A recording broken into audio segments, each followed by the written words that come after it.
coming to you live from the land of chlamydia-ridden koalas. It's time for Destiny Down Under.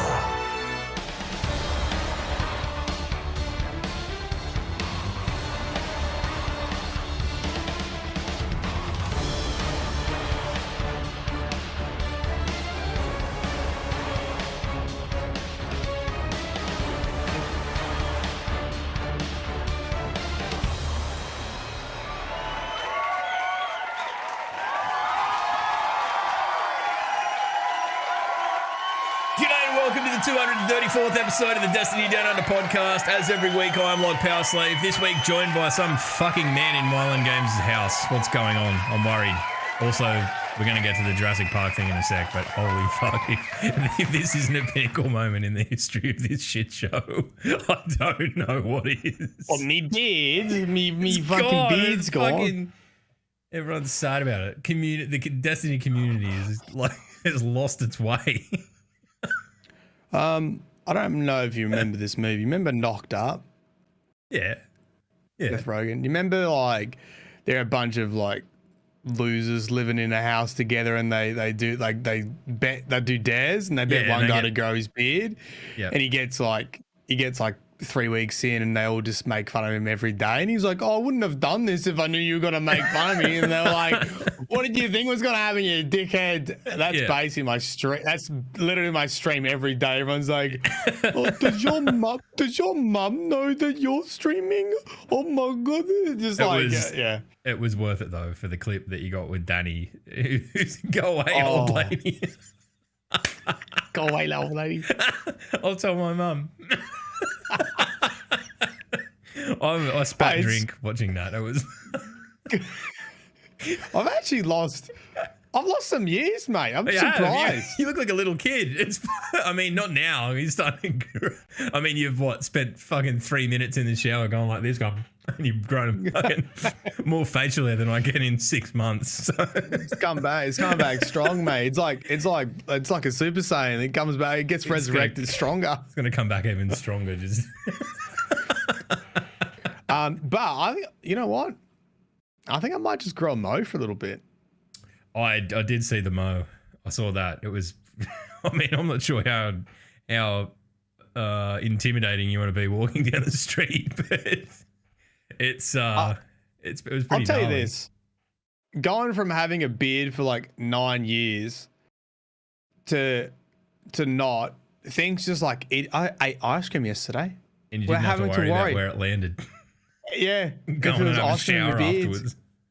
I can eat a pastry. I can eat a meat pie. I don't have to worry about pastry being in me fucking beards. Yeah, you just.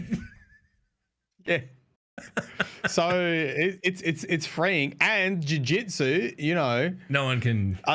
Did anyone ever no grab one can grab beard? my beard. And it also, you know, beards. The crossover between beards and pubes are pretty close, you know. So after you wrestle. There was a stage where they were at a length. They actually got too long. They just look like hair now. Yeah. But like, you know, when someone's really smashing your beard, you just leave it fucking lookalike pubes everywhere. You're preaching to the choir, man, because my whole hair was like that for a fucking little while. Rach would be to me, there's pubes on the soap again. I'm like, it's not pubes, it's just me hair. It's me hair.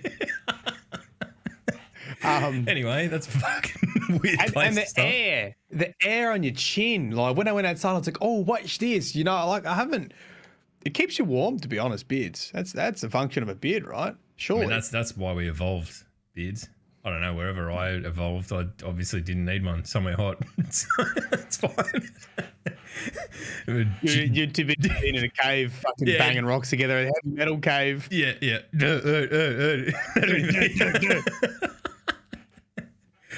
No, that's good. And you got the new PCs, fucking inbound and all of that. So happy days. Yeah, I'm a bit nervous about building that. You know, Ed, he talked me out of buying a pre-built, which is good because I was just going to buy a pre-built and be done with it.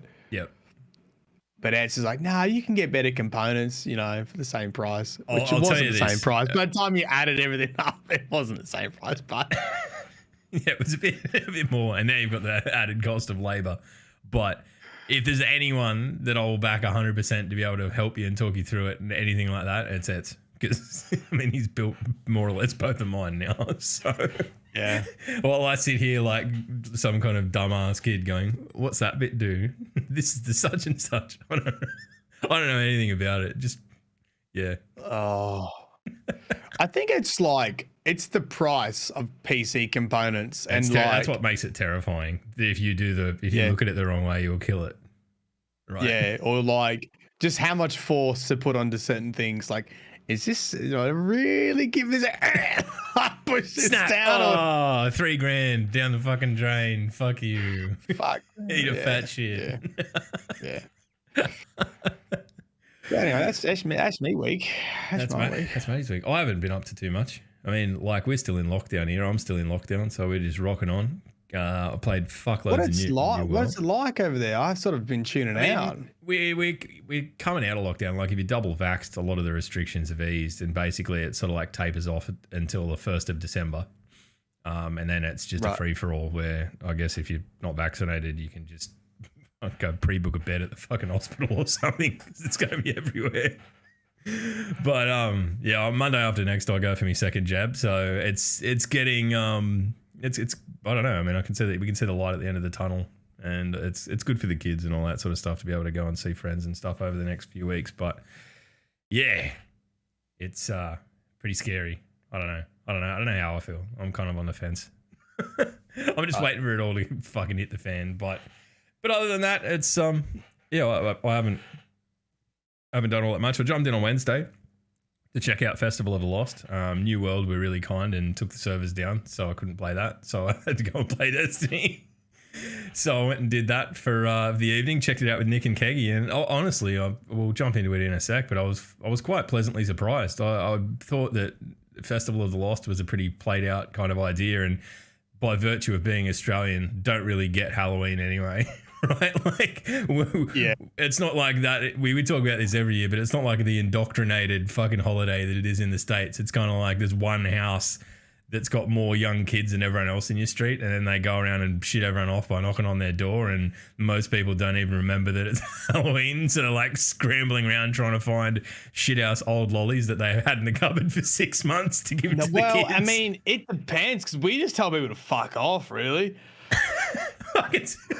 You need to grow your mustache back quickly and wear your aviators to answer the door, and they'll be like, "This guy's cool. He's dressed as a policeman." Fuck off, kids.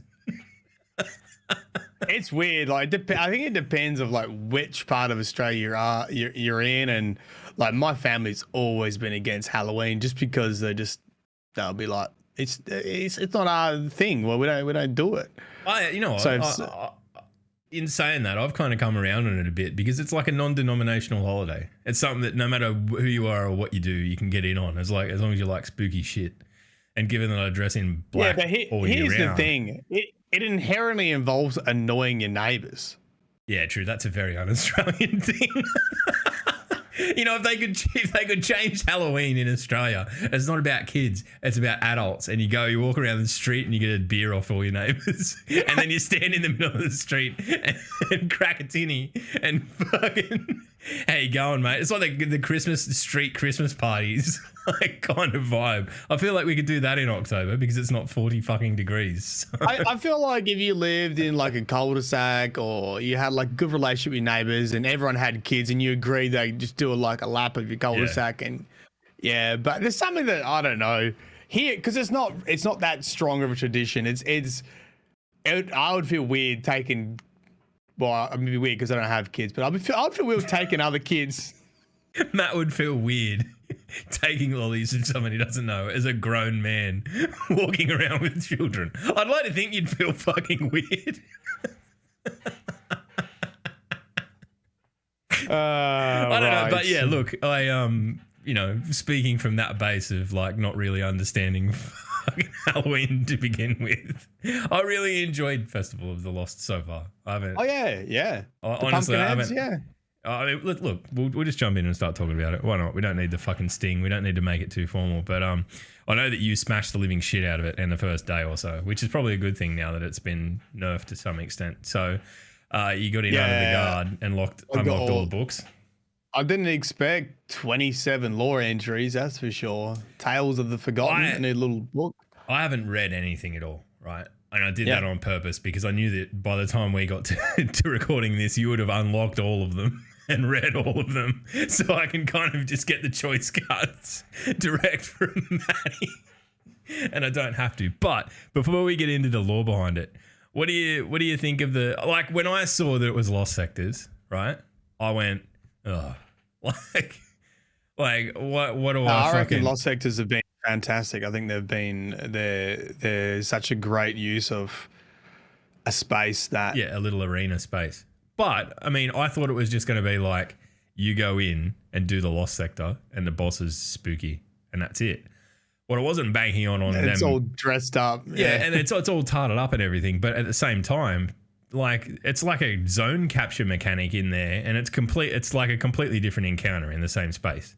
So in that context, I'm like, yeah, I'm here for it. It's fucking great, and it's hectic, and it, you know, you can go in and have a lot of fun with it too. I mean, there's some weird. You know the worst part about it? When you kill all the bosses too quick, and then you just sit there with your dick in your hand for a minute. And like it's only 10 seconds. Like sometimes not even that long, and it feels like eternity. You just sitting there going, fuck. You just. This is too much. I play video games so I don't have to think about my life. You can't give me this much downtime. I'm going to 10 seconds. Strike up an awkward conversation with my fight. Oh, so what do you got planned for the weekend, guys? How about those Knicks or whatever? I don't know. Apart from that, you know, it's been fun using fusion rifles to just fucking melt bosses. Holy shit. They just appear like Vorpal and bloody like Vorpal Cartesians and 1K voices. They just disappear. It's fucking fun. You can really lean into that. I've been enjoying the Tarabar Fireboy build that I think Eraw put out like 3 weeks ago, and I built it, but I haven't had a lot of time to sit with it. But basically, it's like you're getting Firewalker, you're getting like the Tarabar Screaming buff, whatever it's called. I can't remember the name of it. It starts with R, I think. And then the solar weapon empowerment all at once. So more or less, you're just firing that fucking Tarabar at the high fire rate, Ravenous Beast, and you're going, things, and they just get shredded. It's fucking incredible. Right. I'm enjoying it. And it was like, I mean, for me, because I'm admittedly playing like, what, 1/3, 2/3 less Destiny than I have been of late. Jumping into an encounter that was like, they're not easy.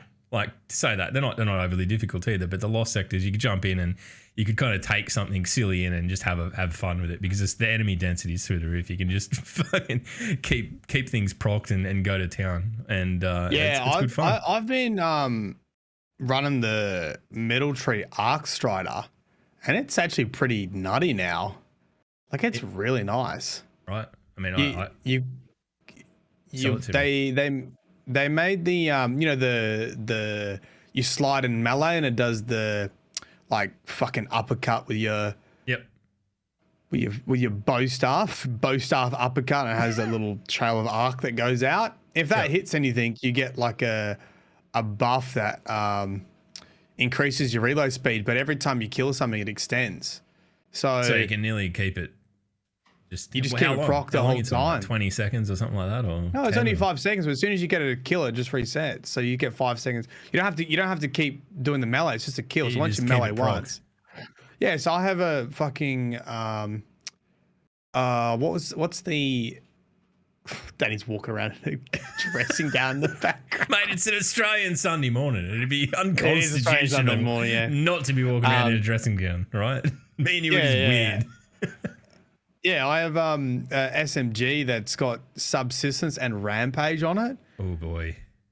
And once it gets going, like you just feel like you're shooting forever. The reload is taken care of with the proc. So you're just sitting on fucking like 3 Rampage stacks, just melting everything. It's fucking really good. I'm gonna need to witness this. I'm gonna need to. Yeah. Admittedly, I've been that busy. I haven't managed to jump into too many streams or anything, but I'm sure I'll catch it at some point. Yeah. And then the super was buffed itself too, so I think it does increase damage in PvE as well. So it's actually pretty neat little setup. All right, before we jump into all the lore that you've learned, Festival of the Lost has a pretty storied history of coming with microtransactable goodness, right? Oh, And yep. Back to the point where, like, it used to be Festival of the Cost for anyone with even remotely cynical sensibilities. But look, the first thing I did was jump in, and I didn't even pay cash for it. I paid Bright Dust for it, buy the T-Rex suit for the fucking for the Titan. One of the best ones. Right. It's one of the best ones. It is fucking incredible. It is right. And like the fact that they're there for Bright Dust and all that sort of stuff, I think, it's fine. The thing that I didn't see coming was the fucking spider sparrow with moving legs. I feel like it's set a new precedent for how stupid sparrows can be. And I think that we need to move more heavily into novelty sparrows. Right? I want a horse, right? I want like a fucking Kentucky Derby horse. I sort of feel like Melbourne Cup Day horse. I sort of feel like Dino Armor and the Sparrow may have just slightly cracked open that door for dumb shit. Yeah. And I also think that if the 30th anniversary double downs on that, because they're sort of saying stuff's like non-canon, I guess. Yeah. Because they're gonna like. Well, you look at the Titan chest piece for the 30th anniversary. It's a denim jacket. Is it? I haven't seen it. I'm like, that'll be me. I'll be man with T-Rex head and fucking denim jacket. Fucking 80s Grimlock just stalking the fucking Cosmodrome at this point. But I feel like, you're right in saying that if they do go down the path of jettisoning a bit of the seriousness around it. And I mean, look, there's always going to be place for, the beautiful armor sets that we have, or some of the, not so beautiful ones, like the big chunky Callus Boy ones. But I think that like having a bit more novelty about it this far into the franchise isn't going to undermine it. I think that there's shitloads of stuff that we can do. I mean, Have you? So you've seen the Hunter. So I bought all of them for Bright Dust. I bought the Titan. Warlock and the Hunter. I just haven't. Yeah. I haven't logged in on my other characters yet. So before this passes, I definitely will. I got them all. Have you seen what the Hunter looks like? Have you had a good look at it? It's the Raptor, isn't it? Yeah. Yeah. I mean, so the main components is like the little booties have little like raptor claws on them. Spurs on them. Yeah. I think. But you didn't quite know how the head was gonna. So the way that I don't know if you've seen the way that the head is that the helmet has like the underbite, like the bottom jaw. Yeah. And the cape actually has the top jaw. So if you don't put the cape on, you just look like a pug dog with like this tiny little jaw. And the cape is like, I like the head, but it's a half cape. Oh, no. And do you know what it gives vibes of? I don't know if you remember this, but when I was growing up, I used to have like multicolored hats, the flap hats with the fucking like the Cavalier ones with the cap at the front and the flap.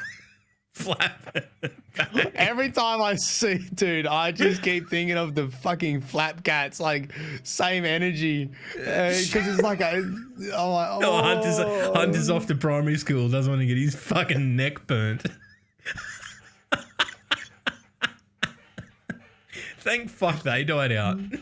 We just embraced broad brim hats on kids instead of these stupid fucking half cap flap things. All right, I'm gonna have to check that out. And I mean, look, I'm all for like adding insult to injury to Hunters, but given our hype that we all were for this, that's kind of sad. I mean, it seems silly that it's funny. I think. I mean, obviously, I'm really happy with it being released. I do think it was an example of like seeing something go from concept art to like, they obviously look better in concept art, and I probably got my hopes up a bit too high. Like there's some little thing, like I don't like the jaws being separated for the helmet and the cape. I wouldn't have picked that being the way that they did it, if I'm honest. And also like the top jaw feels a little bit too long, which just gives me the fucking big cap like perspective.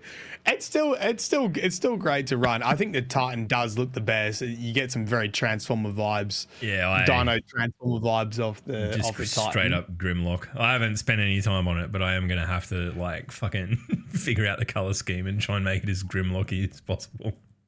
But I mean, even that, like you look at the chest piece and the arms and stuff, they'd be stuff that I'd used out of context as well. Like they're that good looking. They're just really nice. Yeah, the Hunter's actually not pieces. bad. Yeah, the Hunters aren't bad either. They're pretty streamlined. The chest piece and the legs are actually not too bad. Can you believe Warlocks are not my favorite.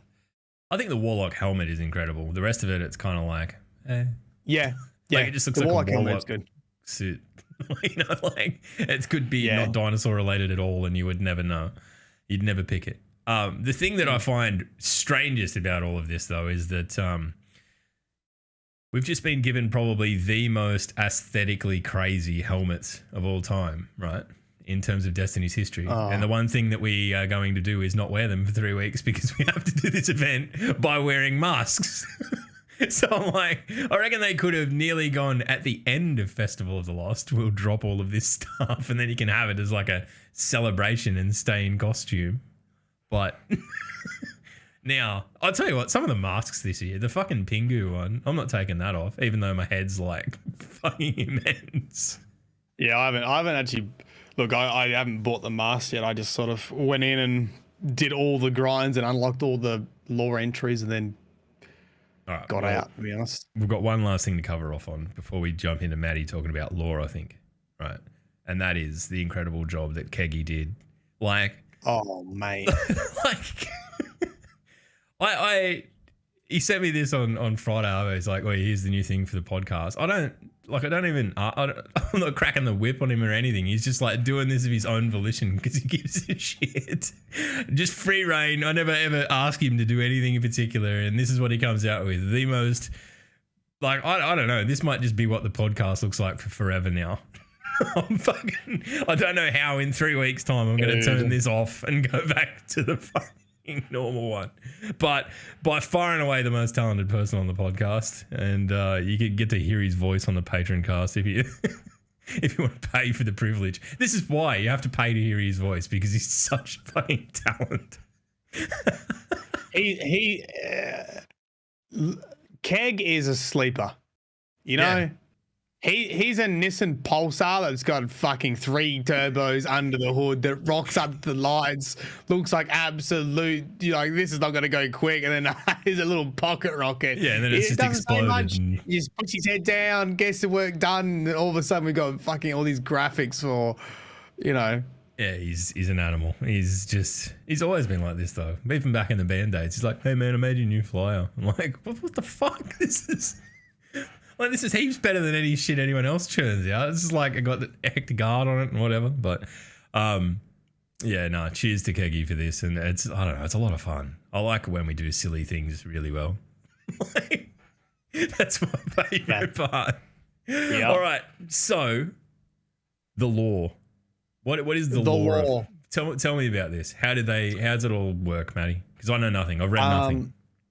It's fantastic. It is essentially a play on Glint going on a Bigfoot hunt and trying to discover like a folklore tale that's been told, and reports have been told about it, but no one really believes it. No one really takes it seriously, and Glint is super excited to research. This is his like pet project. They're the headless ones, and he's trying to work out if they exist and their origin story and stuff like that. And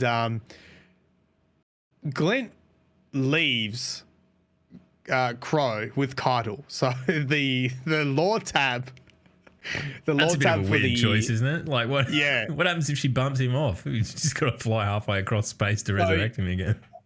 The headless horsepower exotic sparrow, Glint leaves, like it continues, I guess, from the main quest, saying that I guess Crow's gone to Keitel, and Glint's like, so I think you're pretty safe here. And Crow's like, what are you getting at? And then Crow sort of agrees, like, he goes, yeah, I guess if I did die, it'd be like a diplomatic disaster, like the Cabal are going to look after me sort of deal. And then Glint's like, okay then, so can I go do my research project? And he's like, oh, not the fucking pumpkin heads again. And he's like, yeah, I want to go find the pumpkin heads. So that's the setup essentially. And Glint lives Crow with Cardinal, one of the battleships, and teams up with the Guardians to sort of discover if the Headless Ones exist and what the deal is. And the 27 lore entries are divided into essentially 3 subsections. There are 9 European lore entries, there's 9 Moon entries, and there's 9 Nessus entries. So each reflecting a different lost sector. And they follow a similar path. They've got typically like Glint's interviewing people about like Bigfoot crazies. Like, Glint's interviewing like people who have like seen them. Yeah, and just like any sort of folklore, there's always like enough reasons to not believe that source. So like one of them's a previous member of House of Dusk that saw them on Nessus and now is with Mithrax. Yep. But Mithrax calls him, like, he tries to work out the word for it. He's like, oh, what do you humans call people that are super loud and not very smart? And Glenn's like, an idiot. Yeah. And he's like, yeah, that's what Cliffix is what we would call a fucking idiot. Yeah. And then, you know, when Glenn goes and meets with him, he's like, oh, I'll give you the information you need, but firstly, you got to give me like an exotic sparrow. Right. So it's like, you feel like you're being racketed to begin. Yeah, it feels like there's a dude with a cat. Like every sort of interview has a reason to not believe it. So, you know, there's a dude with a cabin who swears that he's seen Bigfoot, and you line up an interview and you go in there and it's like the sketchy hovel of and he's got a half an acre of weed out the back. He's like, okay.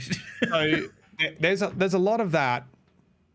And then what they do is they tie in those little snippets of interviews with people who have seen the Headless Ones who say that they're there with potentially really important information in the future of Destiny. And I don't know if they're planting this information in here, and it's like really important. So it's a bit like if you're investigating a conspiracy theory, there's aspects of truth, but the crazy guy just keeps pushing it back to, oh yeah, it means Bigfoot's here or the Yeti's here, but or like you know, Area 51. So Glenn feels like he's like, I feel like 5G in your bloodstream from a vaccine. Yeah, I feel like Glenn is discovering aspects of truth, but he just links it back to the Headless Ones, which it's sort of he's seeing what he wants to see in it. Yeah, but there's potential like really important stuff. So the theme for Europa, he ends up like discovering all these notes about the Exos, and specifically the Deepstone Crypt dream, which we haven't heard about in ages. Like I was like, what the fuck? Well, they're going into the Deepstone Crypt dream, like the tower, like the thing that's been hinted at since D1. We haven't like really heard and didn't even come out in like Beyond Light. And Glenn's like finding these like little fucking nuggets of lore and being like, but not understanding them and wanting to repurpose them into his own sort of what he's trying to figure out. The theory for your rope. So each lost sector basically gives you a different theory for the origin story of the Pumpkinheads. So the European one is that the Exos went mad and they pulled off their heads, and then they became the Headless Ones. So that's why it's got all this Exo lore mixed into it with the Deepstone Crypt and these dreams of their previous lives and this kind of stuff like thrown into it. The Moon one brings in the big lore from Shadowkeep with the K1 artifact. So that was when Clovis Bray discovers the Moon artifact, which leads him to the whole thing about using Clarity and Vex Milk to create the Exos. And it goes into the details of the nightmares that the miners had from the K1 artifact. And it even confirms that they saw the entity. It is like, so the nightmares they were having were doppelgangers. So it starts to tie in the entity from the Shadowkeep lore Yeah, into yeah, this. right. This is what I mean. Like Glenn's like It's fucking massive, digging up but all he's this got no like idea what it is. all Yeah. this shit, and he's like putting it. He's trying to link it to the fucking headless ones. So I don't know why I think I've opened me wrong. I think I've opened me wrong notes here. Hold on a second. Where's me actual bloody notes? Oh, that's right. I used Notepad plus plus. I think that's what I did wrong. Notepad plus plus. The Yes, the reason, so the theory for the moon one is that Glint, the scientists investigating the K1 were the K1 artifact went insane and became the headless ones. Right. And the final Nessus theory is that they are revived guardians through necromancy. Oh. So Okay. there's once again, you're like, Yeah. big like witch queen vibes. Like, is this important? Like, Also, so like Nocracy kind of. yeah, Nokris, Savathun, necromancy is just gonna be a bit of a lead into witch queen. So 4 guardians. He discovers his tale of 4 guardians. He talks to failsafe. So each planet has like a vendor he sort of speaks to about like, oh, have you heard about this? And like once again, they're sometimes discredited. So like he talks to failsafe, and failsafe is all grumpy that he hasn't been to see her in a while. Yeah. So like when he goes to leave, she's like, oh, I guess if you come back to see me, I'll tell you about the hive necromancy. Right. So it's like you don't like know your nan. if she just you don't know. Yeah, like your nan. Yeah. You don't know if she's just making shit up to Make him come back. Yeah. make him come back, or if it's true. And he finds this story about 4 guardians who were in the lost sector on Nessus. They were killed by Fallen and they were beheaded, and then they were resurrected. And he says, oh, maybe that's how they got the headless ones. And then in the game, you get a lot of dialogue from Glint if you actually listen to that. And he's talking about, oh, the headless ones are previous guardians trying to, they're trying to get their ghosts back, you know? They've lost their heads and they've also lost their ghosts, and they're trying to recover their ghosts. So it sort of doubles down on that theory too. But once again, you're in this space where they've taken really serious They've taken foundational lore, really, lore, and then they've mixed wrapped it in a Halloween like conspiracy theory, I guess. and because of that, Folklore. you can't take it seriously either, right? Like it'd be fucking revelatory if it was like in some normal book, right? But because it's all mixed in with this silliness, I think that's funny. I think that's smart and it's funny because they can just have fun with it. And it's not really tied to anything. I mean, it does beg the question, though, that if it does go on to be something that's important in the context of Destiny's lore, how's it going to be accessible down the line? Like, it's just not going to be. You're not going to be able to really, I mean, aside from going to Life's channel, I suppose. True. They do have an issue with that. I think they need to. I'm more than fine for them to make an event about unlocking a book, and as you go along, you read the book. But there needs to be ways to continue to unlock the story moving forward, I think. And yeah, there needs to be a way. If they remove it, they need to add like a official Bungie archive where you can go back and read stuff if you missed it. Yeah, I think that'd be either that or just one short mission. Go and do this lost sector on a particular planet, and then you get the book drop, right? That's it. You go and unlock it in game, and there's like a catch up mechanic and this sort of stuff. So I don't know. I think that'd be good. But you know, as always, we're full of ideas that are probably impossible to implement. So rock and roll. Yeah.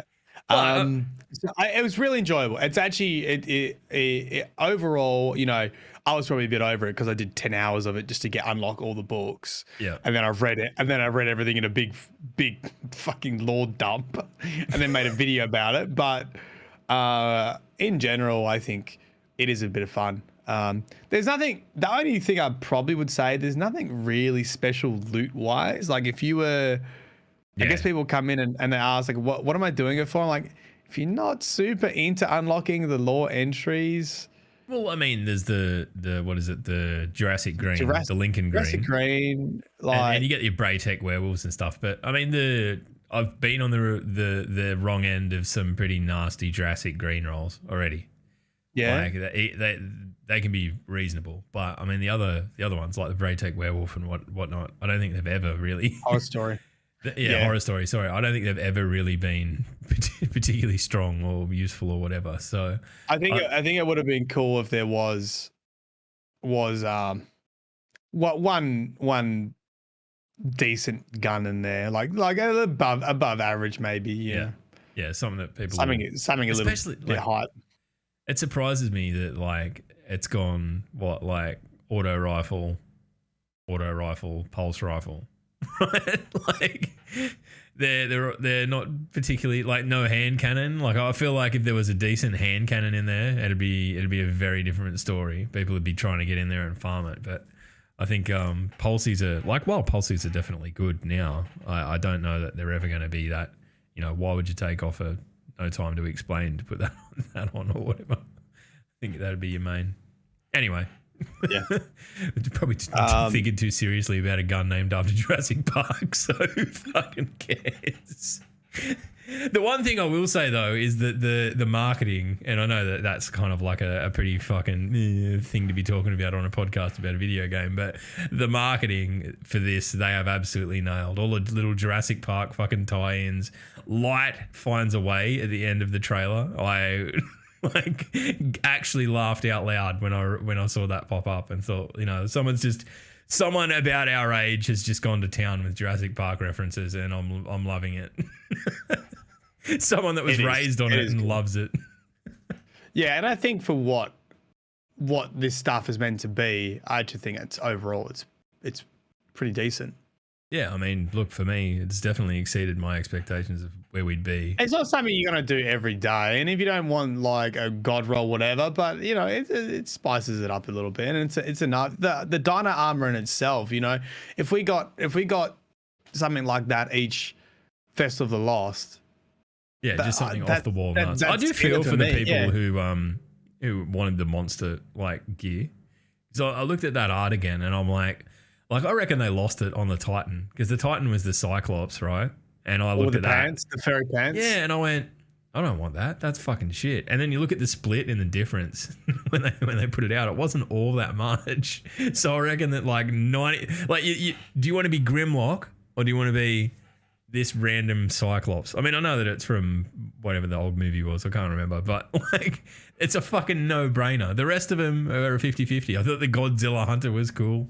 I thought the creature from the Black Lagoon Warlock was fucking cool. I hope they do them next year. Maybe they can do something different than the fucking Cyclops Titan. Did you have enough? Do you have enough bright dust to fucking? Yeah, I got fucking heaps. I got fucking heaps. I don't know where. Yeah, I didn't do anything in particular to get it. But I just haven't spent it that much. I don't try and complete like shit out of Eververse. Like I can let shit go. It doesn't bother me. So I've just got. I mean, I don't spend it either. So I had 30,000 or something. Yeah, but I think I'm at like 37,000 after. Yeah, but when you buy set. all 3 sets for 6,000, it's a big chunk. Yeah, but it's like, once a year. Oh, yeah, then again, we've got the fucking 30th anniversary coming up, and you bet that it'll be exactly the same again. Do I need to actually pay attention to what? I don't even know what bounties you can. What do you complete to get bright dust? I don't even know how you get it. Look, I mean, we're both grown men with paying jobs. You just fucking buy the shit if you absolutely have to. Like, I'm not going to miss out. I'm going to get it. I just thought, look, I've got shitloads of this currency sitting here. And hopefully for people who aren't really willing to jump in and, use their actual fucking put their hard earned down in Steam dollars to convert to fucking silver and go about it that way, there's an avenue for people there to get it. I don't know how long it'd take you to earn the 6,000 fucking bright dust and whether you could do that in the space of an event. I'm not sure, but I hope that people are happy. That's all. Yeah. Very nice. Beyond that, we want to talk about trials. Look, yeah. I mean, I haven't played this week. I played last week. I'll just do a quick recap on that. Javi 4, I wanted to jump in. I deliberately waited till Monday because I wanted the flawless pool to be on, right? I didn't. I wanted to get in and get my completion done. And we went in and basically went straight to 7 wins. Me, Nick, and Ets went boom, boom, boom. Like, we're all about the same skill level. So we had a good time doing it. And I'm pretty sure I had the exact opposite experience of what Matt's going to talk about now. But I cooked the books to do that, right? Like, I deliberately waited until the back end of the week after the flawless pool had kicked in. Yeah. And I put together a team of people that I played with pretty extensively. So, yeah. And I think that is what's hurting the mode at the moment, because last week was the first week, didn't go flawless. This week I haven't been flawless as well. So I've been playing with the DCP crew on Saturdays. So the flawless pool's not activated yet. And once they introduce the idea of a delayed flawless pool, I think a lot of people are doing what you're doing, which is waiting for it to go flawless before jumping in. Yeah. So even though technically you should feel the same, I feel like there's a lot less people playing on this Saturday or the Friday, right. Saturday. Yeah. And I think this weekend we only got to 4 or 5 wins before losing our flawless card. Last week we fell at the gate. It was 6 wins, and we lost on the 7th win. That being said, it was still fun as a team. I played a lot solo, and it's pretty miserable. And it is due to people, I think, doing what you're doing, which is they wait until the flawless pool's activated, they go in with the team, and then once they get the flawless, they get out. And the population doesn't feel big enough to give you what I actually tweeted about, which is a varied experience. I felt like when I was playing solo, because I've done a lot of solo actually since Charles has come back. I've done a lot of teams and a lot of solos, and felt like in previous weeks, especially first week actually, was just a varied experience. Like sometimes you go against people that obviously just never stepped foot in trials before. Sometimes people similar skill level, and then sometimes people, really good. Yep. But it was enough that it was never super frustrating. Yeah, you'd never get too much of anything, because the next game is like a fucking 33% dice roll. If you get someone close, someone you'll stomp, or someone that'll stomp you, and it's. I always wanted to. I've always, like previous trials, I've always been excited, like to jump back in and just grind some solo and give it a shot. And it is slowly getting to the point for me where it's not enjoyable, because there needs to be a little bit of hope. Like if you get stomped too much, you're like, there's not like I'm not improving my gameplay. Like I'm not getting better. I'm not surviving enough to understand what I'm doing wrong. I'm just getting fucking. That's where it slapped out. Like the playlist becomes massively susceptible. Like that exact thing that you're talking about there is what expedites the skill creep of the playlist, because you're always going to have, like, who knows, maybe it's the bottom 10% of players, right? They come in on any given week and they can't get a foothold at all. They just get walloped. And sure, like you can wait until the back end of the week now and go on the flawless pool and all that sort of stuff. That skews the relationship a little bit, but it doesn't change it, because eventually what will happen is people will wait, and because the population will have dwindled so much, they're now the bottom 10% that can't get a foothold, and they fall off and they go, fuck this, I'm not wasting my time next week, and they don't come back. Now, I feel I don't know the solution to it. I don't know that there is a solution to it. I think that the system as it is now is as friendly as it can fucking get. Right? Like you don't have to be getting flawless to get gear out of it. You don't have to be, getting consecutive wins. You can just fill up your card and it doesn't matter. But when you can't get any wins, right, because the skill fucking floor has moved past what you're capable of, then you're not going to do it. You're just going to quit.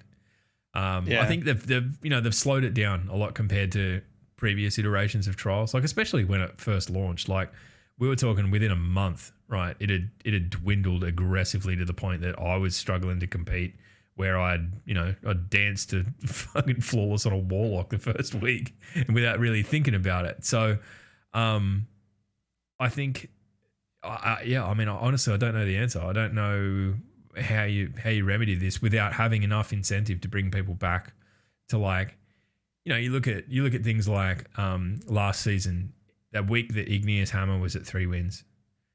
And it was like, oh shit, Trials actually works randomly this week because the population is there.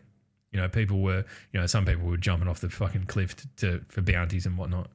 But for the most part, people of average skill level were in there and playing because there was a reward that they wanted. I just think that, like, having one gun for the season and it being a fucking linear fusion rifle and that being kind of it, I think that and it being the gun that was available in the first week when everyone was playing, I don't know. I mean, I think the only real incentive there now is to either go in and chase your Flawless title or your Gilded Flawless title, or to be in there kicking heads for the sheer glee of it. And I don't necessarily think that that's where we want the game mode to be. Yeah, I mean, this brings up this conversation of internal, external motivation to play the game. And I think the interesting thing here is Destiny players are historically extremely externally motivated. They'll fucking put their left nutsack on a block of wood and smash the shit out of it to get a god roll, Sorry for being so graphic there. I just went fucking pain Olympics just straight away. I don't know. Oh god, I'm gonna go. Yeah, sorry with that. Oof. But you know, it's true, right? We'll sit and do things that we don't enjoy just to get something good. Yeah, go and talk to Nick about his 60 VOD clears to get fucking Vegs. Oh. Sorry, chat. Sorry, everybody. Sorry for that graphic. Pain Olympics came up. It's true, but it is true. Like, we were cut off our left hand to get the thing that we're after, and it's true. And I think what is interesting, and I think we briefly spoke about this previously, is when I went into Halo. You're not playing it because it's fun, and that's it. Yeah, and it's freeing, right? Like, it's freeing to go into a game. Like, I mean, I'm looking forward to it now because I'm in New World, right, pretty much full time at the moment, and it's the opposite. Like, everything I do is because I want to, like, progress. I can't wait to get into a game where none of that shit matters and I can just pick it up and play 3 games and then fuck off without thinking, oh, is this the most effective way of leveling myself up? I think that, like, or getting whatever gear it is I need, or getting pinnacles or whatever the fuck it is. I can't wait to be beyond that. So that is, I would say Trials needs to work out the loot should get people into the playlist, but the playlist should be rewarding enough to stick around. And that's hard in a loot and shooter because most people are there for the loot. But I do feel like I just had a lot of fun in week 1. And I don't know if that was because it was new. I don't know. It was a combination of a lot of factors. It was the cheaters getting yeeted. It was the 3-peaking getting yeeted. It was the loot system being completely overhauled. It was a solo queue matchmaking. There was a lot of factors going on in week 1 that I think made it enjoyable. And it was also I guess a shiny new toy that came back, a toy that you lost and you thought was gone for good. And then Mama and Papa come in. They're like, I found your favorite dinosaur. Yes! Right? And now we've been playing with it for 5 weeks and we don't know if it's still our favorite dinosaur or not. But I was motivated by the loot, but I was also just wanting to be in there and I wanted to improve in PvP. And I thought, you know what? I'm really having fun here. I can see how I'm better than some players and I can see how I'm not so good. And I can see that there's a bit of a hope to improve. And I'm slowly losing that more recently. So my other experience I should talk about is I've been playing solo. And the population, obviously for us in Australia, when the flawless pool kicks over, it's 3 a.m. on Monday morning. or 1 a.m. Monday morning, depending where you live. Yep. So, you know, I streamed on Monday morning and I played trials, and the population was so low that I got matched with flawless people. Yeah. And it wasn't even like I raged so hard I turned off the stream, because it wasn't even like just flawless people. It was people that had been forced 7 times, 8 times, 5 times that week with hundreds of flawless. Absolute monsters. Team together against you and your randoms. Yeah, and their stats were like in 0.03 player base or something dumb. Yeah. I mean, you're in kind of an unfortunate position in that context too, because you're playing through the day in Australia. You know, when like on a Monday when you think most people are either at school or at work or whatever. But you still, I mean, I wonder what the prioritization on it is. Like, would they go bad connection over like matching you against someone with flawless, or like you'd think a bad connection would be preferable? Right? I'd much rather wait a bit longer and be matched. But I think the bigger problem with this is the amount of fun you have in the playlist is dictated by when you play. Yeah. And I don't feel like that is a good thing. So now it's not like, hey, trials are here for the weekend, play as much as you want. Now it's like, I feel like for me, like I want to try again with you and someone else, you know, tonight, like yesterday, Sunday, tomorrow night, Tuesday night. Yeah, right. Yeah. So now we're back to the same thing. Completely different kettle of fish. Of organising it, right? Now I mean, like, I don't know. Like for me, trials has always been too exhausting a thing to do just forever, right? For the whole time it's up. But I mean, that's me. I'm, you know, old and grumpy, and it's not the way I'm wired. It's a get in, get your job done, you know, go as far as you can, and then fuck off.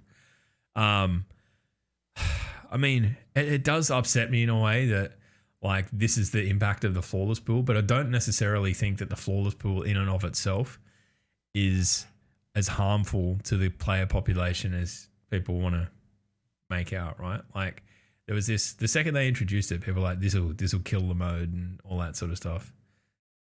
I think the mode was going to go the way it's gone no matter what, right? You reckon? It was absolutely going to, because even week 1, right? You probably don't know them, I don't know them, but there was people that turned up and got fucking slapped every game because they're just not there, right? And then they leave. And then the next week it happens to someone else who is a little bit better than them. And now we're how many weeks? 7, 8 weeks down the line. It's true. And this is where we are. Right? It just works its way through. Yeah. The thing with the flawless pool is maybe those people consider playing after Monday. It gives them 2 decisions to make, not just 1. I mean, good luck. I don't think you can. If that's where you were, I don't know that you will necessarily jump into the protected pool, the kiddie pool, and have all that much joy either, because we were getting fucking hard games, right?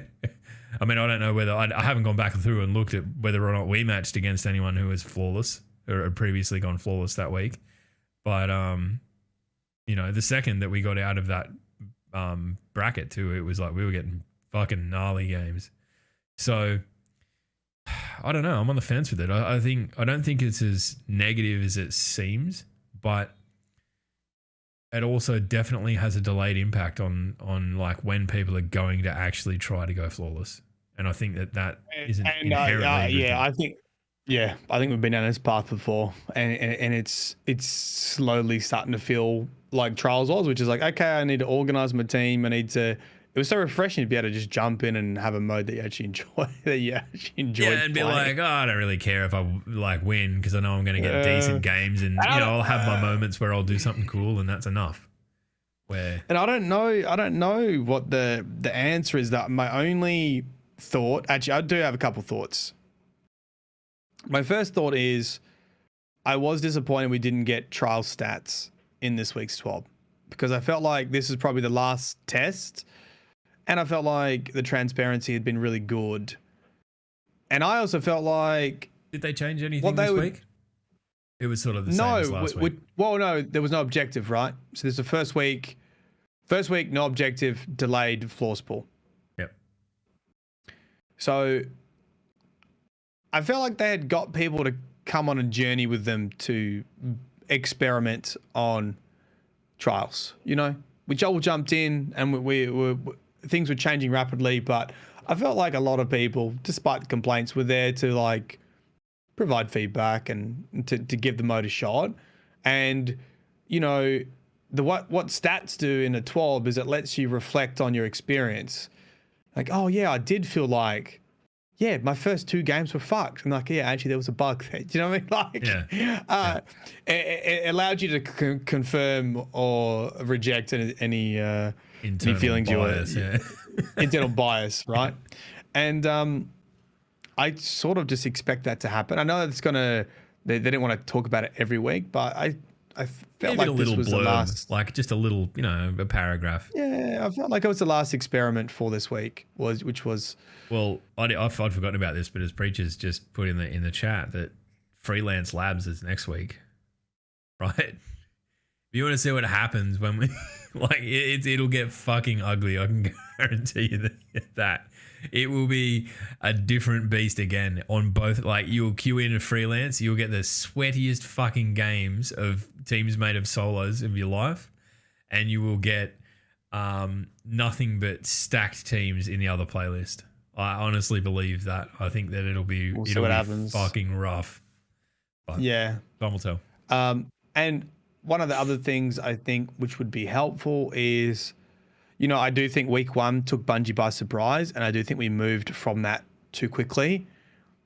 I think in hindsight, I would have loved for them to ride that out a bit longer, whether it's 1 or 2 weeks of letting that system play out, which was how they matched based on cards, matched based on that week's skill level, however they were doing that, and just to see if it was just nostalgia really bumping up the population, or if it was because I don't think we know if that was a decent way of matchmaking, because there's too much other factors like nostalgia smashed in there and loot. Yeah, I think people will look at week 1 of trials as like this, oh, that was the way it should be, but I don't think it's a sustainable game mode in that format.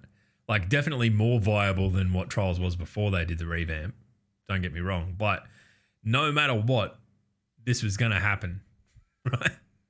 Because the loot is secondary to people getting in and having fun in this game mode specifically. We talk about like people would be willing to chop their balls off to go and get a Vex Myth class, right? They'll waste fucking hours upon hours of their life to go and do that.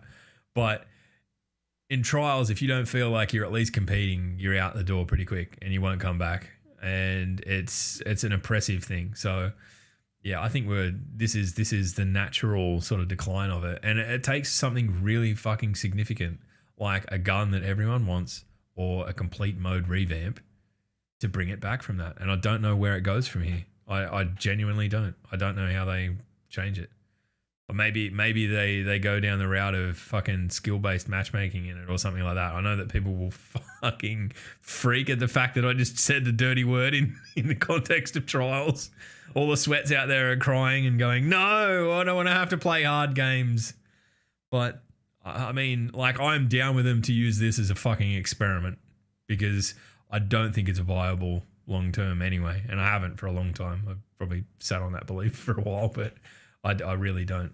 I really think that it will always dwindle to this. It is just, to use a Destiny analogy, it is sword logic. It is just, you go in there and you live or you die. And if you live, you come back next week. And if you just die, you don't. And that's it.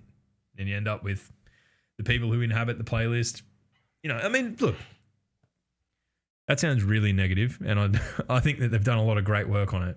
Getting rid of recovs and cheaters and all that sort of shit has made a really pronounced improvement. But I don't know. I just think that the mode itself is kind of punishing. I'd really love to see the same, like, comp get the same treatment. That's where I'm at. When you brought sword logic into it, all I could think is, do not cite the magical scripture to me, warlock. I was there when it was written. I'm not even a warlock. I'm a titan. I'm just like, I read this shit on a toilet wall in crayon and I'm reciting it. All right, well, I think that's all of our discussion points, our big hitting, big swinging fucking content for this week. So if you're rocking on in chat and there's anything you want to discuss or ask a question about or fire away, feel free to do so. Look, probably not going to answer questions about dinosaurs, but if you want to ask for like dinosaur misinformation, we can definitely do that. What's your plan for the week, Matty? What are you getting into next week? Oh, it's a bit hard to work out what is going on. Because we're not going to have a story. Yeah, it's kind of on the back burner now. And I smashed through Halloween event. So you've hit peak Destiny gamer. Here's 3 weeks worth of content. I've managed to grind it out in 24 hours. Now I'm like, what do I do now? Yeah. So what I'm going to start working on now is a couple of things. Firstly, I'm going to put some time aside to get the my PhD finally wrapped up, because it's starting to really piss me off again, and it's making me angry, making me more angry than I need to be. And for that, I would like to schedule a couple long form videos. One's probably the Black Garden. I'd like to re-summarize the Black Garden. So a bit of more like history ones where we just go back and cover everything ever fucking said about something. And we'll do that for a couple topics. I think I'll get an editor in to help out and get her done. And then start working on some of the other ideas I've had for ages, which I haven't had a chance to finish, which is, well, firstly, I've already got 2 interviews with Evan and Chevy about lore, which are like long form, 2 to 3 hours of just like talking discussion, casually about lore. Then I've got the game show stuff I want to make happen as well. So we'll just be doing things around lore, but I'm obviously not expecting anything major to come for a while, I guess. Yeah, it'll be interesting to see if there's anything at all tied up in 30th anniversary. I don't think there really can be, but I would have said the same thing about Festival of the Lost too. And, we've just spoken about how there's been some like potentially like really big notes hit. To answer Chicken's question, you getting burned out in New World at all? I know personally I'm getting a bit fucking over how much of a slog it is to make meaningful progress. I was for a while, right? And there's a couple of regions in the game where Brightwood and fucking Weaver's Fen, where Senshi, for no apparent reason, bought a house. It's in a literal fucking swamp, Matt. This place is the biggest shithole imaginable, and Senshi decides, oh yeah, this is where I'm going to live. Fucking no worries. Those regions, right? They're like at that point where you're hitting the mid game and you're fucking kind of getting over the the new shiny bits and bobs, right? They're horrible. The tone of them is so effective that they're these like depressing fucking ghost swamp places. Yeah. The only way I got through it was by fucking putting on like heaps poppy fucking power metal stuff, like battle music, and went and smashed it all out in one sitting and then moved on to somewhere else where it wasn't so fucking depressing. So that was what I had to do to get through it. Now that I'm through that, I feel fucking heaps better about it. But I just think there's like an unfortunate thing of game design where, the 2 regions that you go back to back are equally depressing shitholes. And it literally made me fucking not like the game and depressed. So just factor that into your journeys, right? I'm going to play some Back for Blood, I think. Yeah. Yeah, I mean, look. But that game, dude, you need friends in that game. It's I played it by myself, like, this fucking sucks. Yeah, it's about banter. It's about banter, and not the banter that the characters have in the game. You need 3 friends to fucking yell at, right? And I played PvP, and I didn't think I was going to find a worse PvP experience than Trials. To be honest. Oh, dude, those games. Trials. Go play Back for Blood PvP. You'll think Trials is a walk in a park. The thing that like I have never ever been like grabbed by a game that has asymmetrical PvP, right? You know what I mean by that? Like one team has this and the other team has that. I have never ever enjoyed that ever. The closest I've ever probably come was like zombies in a Halo game or something, but it just shits me. I don't know why. So I think that's inherent to the design that if you get someone on one team that is incredibly capable at that team, good luck. You're going to get force-fed your own shit. There's nothing you can do about it. Yeah.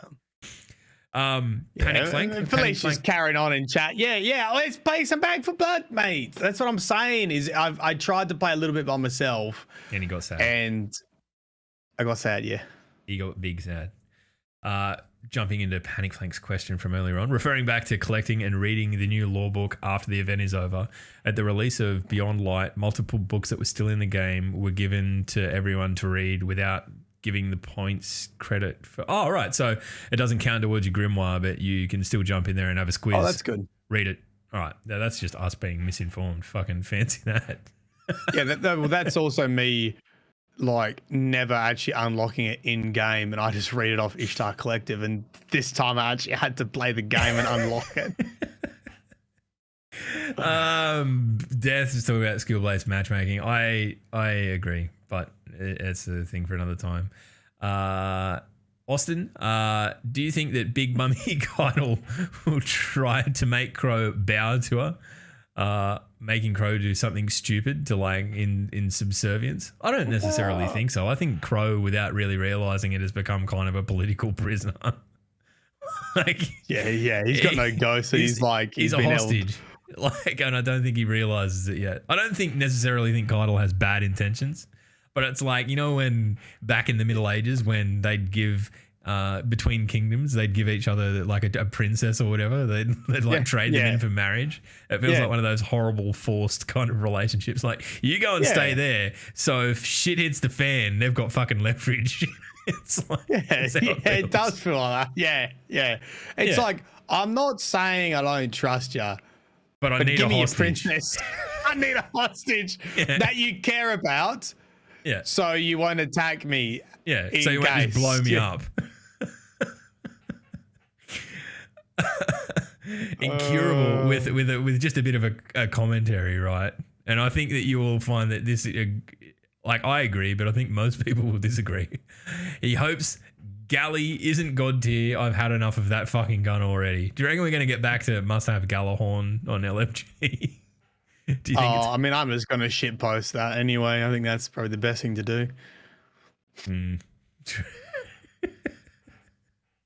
Yeah, we've already talked about Gallahorn. I don't think Galley should come back, to be honest. I think it is coming back. I know, but I don't think it should. You think it would be like always? But this is the risk that they run, right? Let it die. Yeah, but it's like Vex. Like, they're gonna have to bring it back, and it's gonna have to fucking slap, or people are gonna be like, "What the fuck?" Like, until this season, no one like Vex was okay, and now it's fucking insane. Right, it's like they went, yeah, we probably didn't make it fucking impressive enough. I think that, like, if they bring Galley back and it's underwhelming, that will be met with big boos. Yeah, that's the thing. I don't think you can win with Gallahorn, because if it's underwhelming, people are like boo, and if it's overwhelming, people are like, I've already seen this. It's gonna be very well balanced. It's all just Thanos with a knife on his finger, except it's a Gallahorn. Perfectly balanced as all things should be. Just fucking, and then he tries to do the same with Vex and just falls off. No balance, just shit. All right, there was something else I was going to touch on. A dungeon. We're getting a dungeon with 30th anniversary. Yes, you idiot. Is that a Halo themed dungeon? 2. I'm pretty sure we're getting 2. Fuck, I've honestly, I haven't looked that far afield. I've been like, you know, just taking things as they come. I think that's pretty apparent. I know there's a fucking long wait until Witch Queen, and I'm trying to temper my shit. So, do we know anything about these dungeons? Or do we want to sit here and have a hypothesis about the dungeon? Yeah, it's a loot cave thing. It's a loot cave dungeon. I have no idea about any of this. Have we spoken about this? Yes, we've spoken about this. Okay. There's an image and it's got Zer in the background. Right, I'm gonna have to have a look. It's based on. Okay, sorry, I'm getting confused. One with the 30th anniversary and two with Witch Queen, 2 in year 5, something like that. Right. Let me see if I can find. I know what the loot cave is. You don't like. I know what the loot cave is. I just don't know anything about the dungeon supposedly set in the loot cave. No. I'm just seeing if I can find the list of stuff coming with the 30. We've spoken about it, mate. We've spoken about. You sure it wasn't on that other adultery podcast that you do where you cheat on me with people who are far more talented? Yeah, I thought for a second then maybe I did cheat on you. That's fine. Maybe I'm like, do you remember when we went to that restaurant? You're like, no. Yeah, we went to the restaurant. I had this spaghetti, and you're like, no, you never took me there. It was like, oh shit, that's my ex-girlfriend I'm talking about. Oh yeah, yeah. Look. Hey, ooh, I'm gonna pump the brakes on this fucking conversation. You know, yeah. I don't think either of us need to throw ourselves under the bus like that. It's on this website called Bungie.net. You may have heard of it. No, never. All right, ironically, cool. It doesn't really come up as like, it's not the top search. It's not a big ticket item, is it? Even when I type in what does it bloody include? I can't remember. We've talked about it. Here, the 30th anniversary pack. Let's have a look. Very pretty, very good. The Thorn armor. Galahorn. Where does it say anything about a fucking dungeon? Hold on. Oh yeah, right. X marks the spot. Here we are. Look at this. Here's one I prepared earlier. X marks the spot. A new dungeon inspired by the famed Cosmodrome loot caves of yore has drawn the interest of many a treasure hunter. Spelunk, one of my favorite words. Spelunk into the unknown. Earn the new Thorn armor set and watch your step as you hunt down lost relics. That's very pretty. Have you clicked on the image? Click on the image. Okay. Oh, Zer's in the tunnel. Yes, Zer's in the tunnel. Wow. What's that about? That looks more like something out of fucking Sea of Thieves than anything I would have ever expected of Destiny. But still, there you go. Right, there you go. Yeah. Thorn armor too, which looks pretty cool. At the very bottom. Cool. Very cool. Thorn armor set. So yeah, that'd be good. Yeah. Sorry, I just read that. Is that like a... It's just the week we took off or something. Maybe. It probably was. Here's the Thorn armor set. I think we're gonna end on a high note, looking at cool armor. There you go. Look at that. Look at that. Very Taken-y, very nasty looking armor set. I like it. Actually, I like the Warlock one. Probably the Warlock and the Hunter are probably the coolest. Hunter's got a bit of a Hellraiser vibe with the spikes coming out. Yeah, that's very cool. The Titan just looks like its head's a pyramid ship, or one of those big ships. Mate, you wouldn't want to take a headbutt from that though, would you? But like on top of your head, like yeah. Yeah. There you go. Yeah. All right. Well, we might fucking raid out and find someone to go and that can babysit you for the rest of your Sunday. Me and Matt are going to go and do the things that we do on Sundays, which is I don't know, cause trouble, run amok. Matt, where will the law find people this week? So you think, I wonder if there's any truth to the headless ones, and you start an interview, you start going through Cade 6's journal, and you're like, holy shit, Cade 6 encountered the Pumpkinheads. What? Directly in his notes.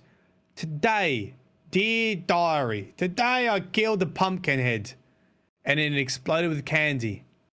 And you realize that everyone wasn't taking him seriously because it's Cade 6. And then you feel this knot in your stomach and you realize, oh fuck, Cade's dead. That's it. It's incredibly morbid. Anyway, and on that depressing note, we're going to drop you off to Amaze, absolute champion, and he'll make you feel better, I'm sure. Fucking see you next week. Matt, apologise to people, for fuck's sake. Oh, I'm not apologising for nothing, mate. I don't sugarcoat the truth. Kate's fucking dead. Get over it.